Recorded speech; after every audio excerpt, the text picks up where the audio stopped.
And action.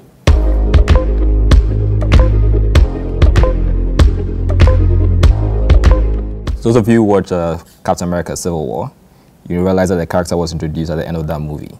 So this movie is to establish him as a character in the Marvel Cinematic Universe. So essentially, we find out about his homeland, which is hidden from the rest of the world.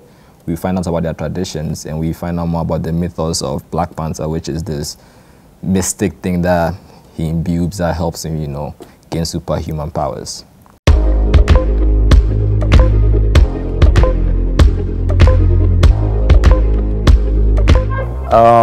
It's a very intriguing political plot. Like, you hear that word being thrown around a lot. It's very political, but yeah, so it's something that if you have brown skin, you can really relate to, and you feel strongly about. You start to develop these strong emotions about the narrative and the motivations of the characters. So plot-wise, it's a great plot. It's almost a little basic, but it's actually, it's almost basic, but it's good enough to not be basic. You understand? So it's a great plot. I'll give the plot a 9 over 10. God damn. Yeah. Now I feel bad for scoring it a bit low. So to me, basically the plot is your standard superhero introduction movie. You meet character, you find out where he gets his powers from, and that's it. But like Otis mentioned, there are certain Black symbolism that should resonate with people of our skin color. So they talk about slavery, they mention Black people's place in society is hinted at. That's one of the major conflicts between the main character and, I guess, the main villain in the movie. So in that respect, it bumps up the plot, but to me, it just makes it a 7. Just because it's your standard comic book meets the character story. It is a standard comic book plot, but, you know, there's nothing too surprising happening. Yes, but I feel like stories should engage the audience, and even if it's a very straightforward plot, the fact that it's engaged the audience so much should give it extra points. Which is why I bumped it from a 5 to a 7.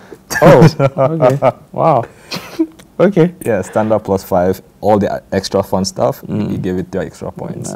Because I'd give it a 7 if it was any other movie, but because of obvious reasons, so I bump it up to 9.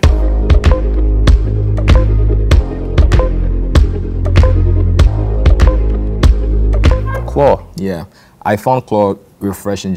He had a short screen time, but I enjoyed every scene he was in. It was just like, he was a bad guy who just relished being bad. Like, there was no overthinking. He was just doing bad things on the screen. I felt like Claw was a little like a Joker caricature. In some scenes, he was a little over the top sometimes, but I didn't think that was over the top. He was over the top with this. It felt comfortable. Do you want my SoundCloud link? I'm sorry, we're not supposed to give spoilers, but yeah, Claw he's interesting, and I don't know whether people picked up on this, but he's also a very racist character. Yeah, he's super racist. Like, he constantly refers to the Wakandans as savages. I mean, at least on the character on the screen, it made every scene with him was A+. He's electrifying. Exactly. Andy Serkis is actually, which is what you want from the character in the movie. You do. Yeah. You do. I did enjoy Michael B. Jordan, but I would say the issues I had with his performances were not his fault. I feel like that was just how the character was written out. You feel like it wasn't written good enough, well enough? I could have done a bit better with understanding his motivations a bit more. His motivations were pretty clear. I mean, but it was stated. You don't really want a character's motivations to be spelled out for you. You want to realize them yourself. Show, don't tell. Okay, cool. Jordan didn't do much of that. It was told. We were told more about his motivations than actually being showed. All right. My favorite character was Shuri.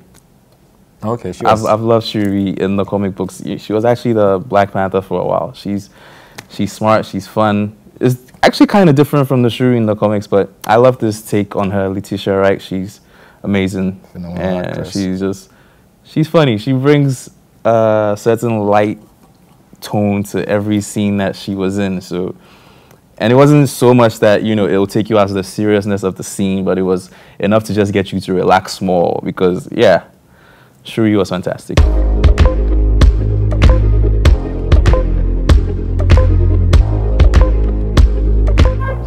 Score. Exactly. That's exactly what I feel about the score. Was there any?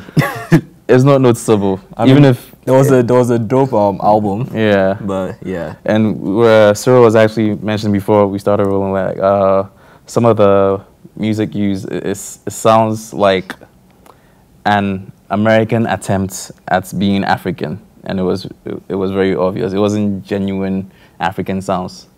And we mean no disrespect to the composer, because there was an article I read saying that he intentionally sought out music and it was a whole process. Yeah. But I guess maybe to us, this is just our opinion, it just didn't really filter through. Yeah. It didn't seem that noticeable. It didn't like, you know, the way Hans Zimmer score would like captivate you. You didn't feel that. You didn't feel that. You rely. There was the score was. It was a very visual movie. Yeah, it was a very visual movie. Yeah, more visuals than audio. So. How would you rate it? Has Score, to be below 5. Score has 4. Okay, I'll give it a 4 as well.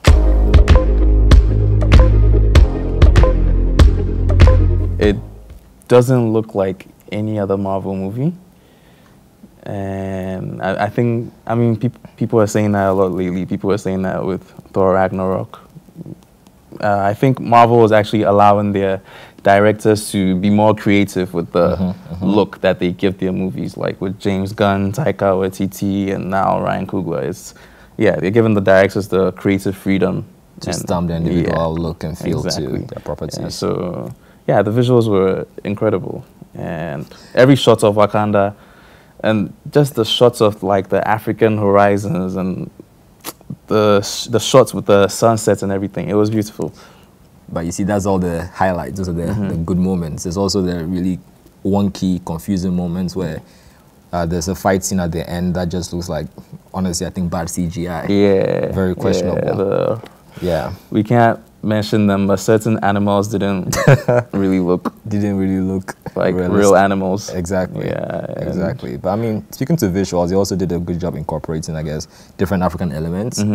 So they had to pay some sort of tribute to all the different tribes and nations and cultures on the continent. So should we say the costumes as part of the visual? Yeah, I would say so. So there were shout outs to West African countries, East African. T'Challa's outfits were they're on point. 10 over 10. They're on point. Yeah. Fashion goals 2018. That's for sure. Yep. That's for sure.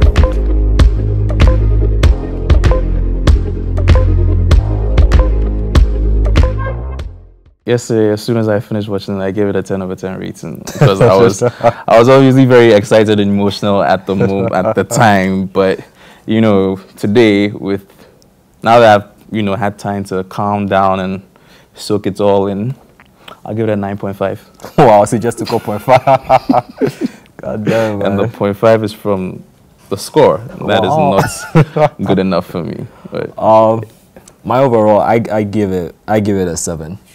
A 7 just because, not that it's bad, it's a good introductory movie. That's what it is. I think it probably fell victim to the hype. The hype machine coming into it had people expecting so much more than what this movie unfortunately can give. It's an introduction to the character. There are some things that just can't happen within the space of that 2 or 30 minutes to understand why there are some constraints. But overall, it's a 7. It's a 7 over 10. That's a good movie. You can watch it again. You can watch it again. But I wouldn't be doing so too soon. Well, he's going to be watching. I'm waiting for DVD release. All right, so this has been our Black Panther review, non-spoiler review. And if you haven't seen it yet, you should watch it before tomorrow, because from tomorrow I'm going to be dropping spoilers recklessly. So people are already dropping spoilers, right? Yeah, so I'm being the nice one right now. All right, so I'll see you another time. My name is Oates, and this has been Cyril. Catch you next week. Hear what I say. We are the business today. Fuck shit is finished today. RT and J, we the new PB and J. We drop the classics.